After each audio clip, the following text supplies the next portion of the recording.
¿Cómo están? Mi nombre es Alejandro Erazo, yo soy psicólogo especialista en salud ocupacional y hoy quiero hablar de una ley en especial, que es la Ley 1010 del 2006 sobre acoso laboral, y explicar por qué considero que es una ley ineficaz. El acoso laboral es un fenómeno que se presenta en las organizaciones y que, según datos del Ministerio de Trabajo, de la Organización Internacional del Trabajo, ha mostrado que viene en aumento, es decir, es un fenómeno que cada vez se ve más en las empresas. No está disminuyendo, se está aumentando y cada vez hay más personas que están sufriendo las consecuencias de estas conductas, como puede ser enfermedades, ansiedad, depresión, renuncias, despidos. Y la OIT, la Organización Internacional del Trabajo, le pidió a sus países miembros que legislaran, que hicieran leyes, que hicieran normas que impidieran que esto siga continuando en las organizaciones. Muy pocos países realmente siguieron esta condición o este mandato de la OIT, y en especial en Latinoamérica solo 3 países tienen una legislación específica sobre acoso laboral. Esos son Brasil, Argentina y Colombia. Colombia tiene una ley de acoso laboral, la Ley 1010 del 2006. Esto es una buena noticia porque nos pone en un lugar muy privilegiado de países que tienen su propia legislación de acoso laboral. Es más, de los 3 países que nombramos, Colombia es el único que tiene una ley que cubre todo el territorio nacional. En los otros 2 casos solo cubren estados o regiones, y eso nos pone a nosotros pues en un muy buen lugar. Es decir, tenemos una ley nacional y una ley sobre acoso laboral.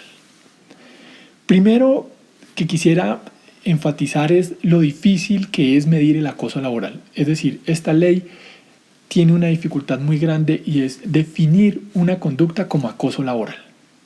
No es fácil. Piensen ustedes en esas situaciones en las que uno ve que a un jefe o una jefe le está gritando a alguien o le está dando una orden o está pidiendo algo y uno empieza a decir, ¿será que se pasó? ¿Será que estuvo feo? ¿Estuvo un poquito grosero? ¿Le habló un poco duro?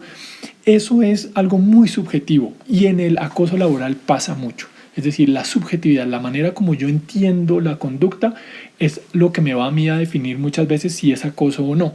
Entonces, lo primero que hay que decir es que es una ley que se encarga de mirar un aspecto muy complejo. Miremos entonces dónde están las dificultades de esta ley. En principio, la ley nos va a presentar una definición de acoso laboral y unas modalidades del acoso laboral. También nos habla de cómo se debe sancionar, cómo se debe prevenir. La estructura de la ley es muy clara y nos da una visión muy completa de lo que es el acoso laboral. Es interesante, esto quisiera dejarlo para la discusión, pero dentro de las modalidades de acoso laboral no se incluyó el acoso sexual. El acoso sexual sigue estando como en el vacío de nuestra legislación laboral, es algo que se presenta con mucha frecuencia, afecta más que todo a mujeres, y se me hace interesante por qué no incluyeron el acoso sexual dentro del acoso laboral. Las conductas se pueden tipificar muy bien dentro de lo que es el acoso laboral, pero pues cuando se hizo la ley no se tomó en cuenta esto. Una de las primeras críticas que se le hace es que la ley se promulgó sin la suficiente apoyo de los sectores académicos, sindicales, no se llamó a expertos suficientes para hacer la ley y tal vez por ahí se cometieron algunos errores en la promulgación al no haber tenido una visión mucho más general de esta ley. Primera dificultad, la ley obliga a las organizaciones a que le expliquen a las empresas qué es el acoso laboral, cuáles son las modalidades del acoso laboral y qué debe hacer la persona en esos casos. Entonces, aquí viene el primer problema. No es un problema de la ley, es un problema de las organizaciones y de las empresas que en muchos casos no cumplen este mandato. Entonces, si las personas no conocen la ley, si las personas no saben qué es eso del acoso laboral, pues simplemente no van a poder hacer su denuncia y se va a quedar en un manejo interno de la organización donde posiblemente la víctima es la que va a llevar la peor consecuencia de todo esto. Segunda dificultad, las empresas también están obligadas a crear un comité de convivencia. Es un estamento que se crea con representantes de la organización y representantes de los trabajadores para que hagan un proceso conciliatorio con las personas involucradas en el caso de acoso laboral. Entonces, lo primero que debemos tener en cuenta cuando hablamos de acoso laboral debe ser trabajado y debe ser intervenido directamente por la empresa en primer lugar y por su propio comité de convivencia. Entonces, si la empresa no tiene comité de convivencia, ahí tenemos una gran dificultad. ¿Qué hacen las personas? Pues si en mi empresa no tiene comité de convivencia, me voy al Ministerio de Trabajo. En el Ministerio de Trabajo yo espero recibir una respuesta ante esta situación. ¿Qué ocurre? El Ministerio de Trabajo lo primero que le va a pedir a usted es haber estado en el comité de convivencia. Y uno le dice, qué pena, pero es que mi empresa no tiene comité de convivencia. Y uno esperaría ahí que el ministerio cayera con todo a la empresa y la sancionara por no tener comité de convivencia. Pero no hace eso. El ministerio simplemente va a invitar y le va a decir a la empresa y la va a orientar a que debe tener su comité de convivencia. Entonces aquí ya hay un problema complejo, y es que si la empresa no tiene comité de convivencia, en principio tampoco le va a pasar mucho, ¿sí? Y el caso se pierde. Entonces ahí vemos ya dos casos que tienen que ver es más que todo con la organización. Una vez que estamos en el comité de convivencia, puede ocurrir que yo no llegue a un acuerdo con esa persona o que no se solucione la situación de acoso laboral. El comité dice, no pudimos hacer más, tratamos de conciliar, tratamos de llegar a unos acuerdos, pero definitivamente aquí no se pudo. En ese caso, ¿qué puede ocurrir? Yo creería que el paso a seguir es el Ministerio de Trabajo. Cuando voy al Ministerio de Trabajo, me van a preguntar, ¿ya estuvo en su comité de convivencia? Sí, ya estuve en el comité de convivencia de la empresa. Muy bien, ahora vamos a iniciar el proceso acá. Otra conciliación. El ministerio en estos casos tiene una función de conciliación. Entonces, vamos a hacer un proceso tal vez redundante en el que ya traté de conciliar aquí y ahora vamos a conciliar acá. A veces eso hace que muchas personas digan, no más, ¿sí? Yo no voy a seguir un proceso en el que ya estuve, ya dije mi versión, él dijo esto o ella dijo esto y al final no logramos llegar a ningún acuerdo, entonces, ¿para qué me pongo a conciliar? Lo que no saben las personas es que el proceso del ministerio no es obligatorio. Es obligatorio el proceso del comité de convivencia de la organización, pero no el del ministerio. Es decir, que yo puedo ir a otra instancia, una que a veces las personas no conocen, y es la justicia ordinaria, ir donde un juez laboral, presentar el caso ya en otro nivel. Esto algunas personas no lo saben. No saben que el proceso que tuvieron en el ministerio no se acabó ahí, porque algunos piensan eso, estuve en el ministerio y ya pues no hay nada que hacer. Sí hay que hacer, y es ir a un juez ordinario. Esa es otra dificultad, porque cuando estamos con él en estos procesos necesitamos asesoría legal y puede que no tengan los recursos, y eso puede ser una dificultad muy grande para poder entablar una demanda. Yo no tengo recursos para pagar un abogado. También se ha señalado que los operadores judiciales, las personas que atienden, tampoco tienen mucha experticia en el manejo de acoso laboral, y eso ha hecho que muchos casos tampoco puedan desarrollarse de una manera más eficiente. Entonces tenemos problemas ya de orden práctico en nuestro sistema judicial.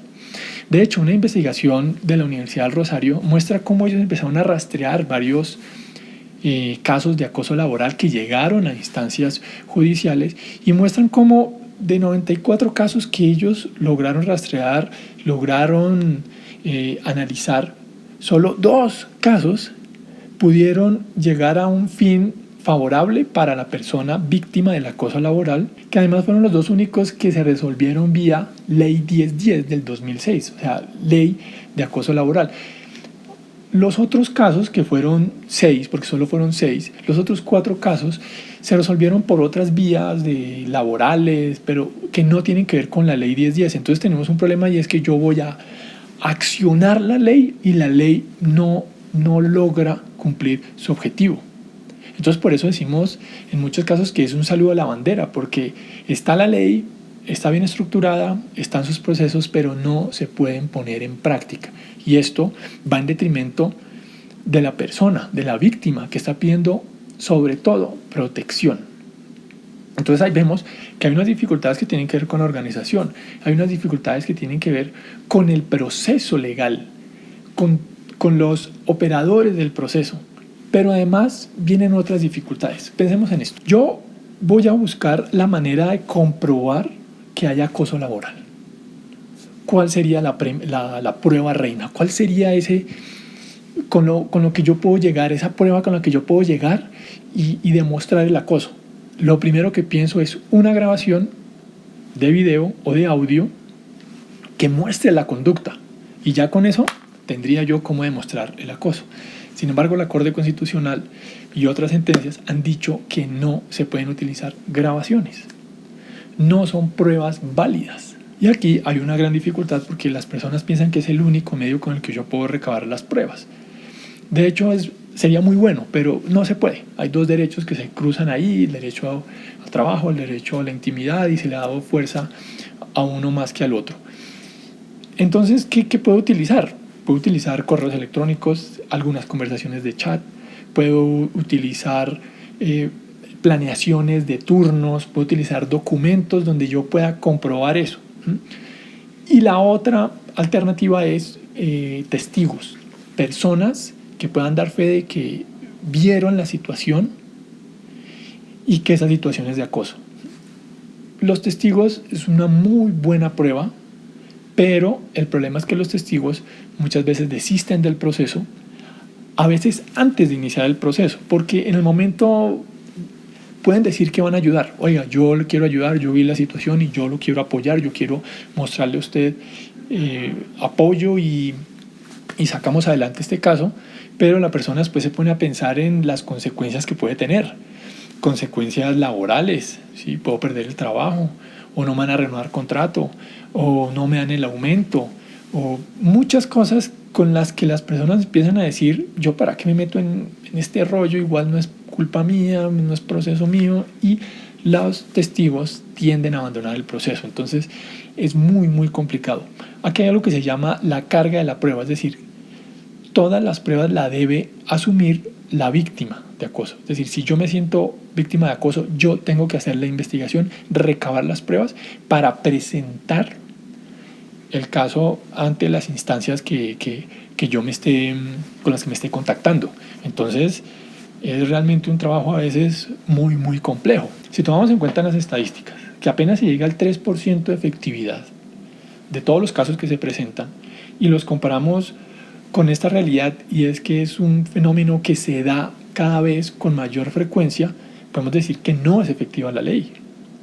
No es que solo se presentaron esos 3% porque en Colombia casi no hay acoso laboral. No, al contrario, hay mucho acoso laboral. Lo que pasa es que la ley, con todas estas dificultades, lo único que hace es que la persona no pueda obtener lo que requiere: protección y solución a su situación. ¿Qué se puede hacer para mejorar esto?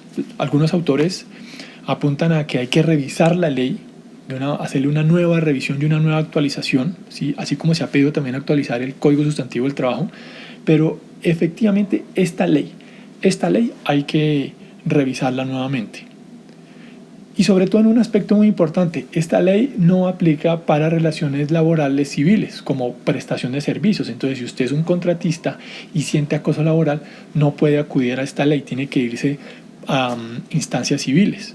Entonces, revisión de la ley, primera recomendación, revisar la ley. Segunda recomendación, darle al ministerio otro papel, tal vez un papel más fuerte, un papel, darle más dientes, que pueda sancionar a las organizaciones, que no sea solo conciliación, sino que pueda realmente hacer un trabajo efectivo, sancionatorio de las conductas de acoso a las empresas o a las personas. También se ha pedido capacitación y formación a los operadores judiciales para que sean más efectivos en la aplicación de esta ley. Pero aquí viene un punto también importante, y es que podríamos evitarnos todo ese problema de ir al comité de convivencia y de ir al otro y de estar pasando de una situación a la otra si hacemos una verdadera acción preventiva en las organizaciones.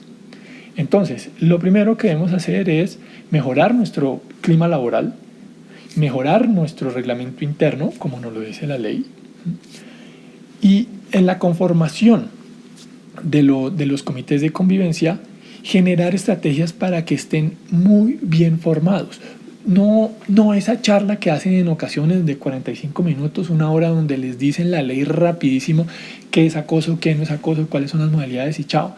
No, una capacitación suficiente, una capacitación clara, una capacitación donde aprendan no solo el aspecto legal, porque como ellos no van a ser jueces, como ellos no van a juzgar, lo importante es que ayuden a las personas a comunicarse. Y en ese sentido, capacitaciones en comunicación, capacitaciones en resolución de conflictos, en resolución alternativa de conflictos como la conciliación. Y de esa manera nosotros lograríamos que la conducta, si se llega a presentar, podríamos estar frenándola.